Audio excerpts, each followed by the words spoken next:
मैं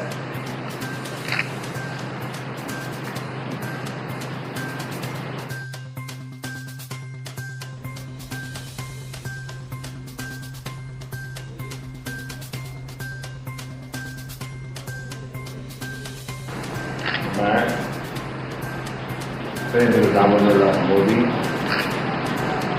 लोकसभा में स्थान करने के लिए अभ्यर्थी के रूप में नाम निर्देशित हुआ।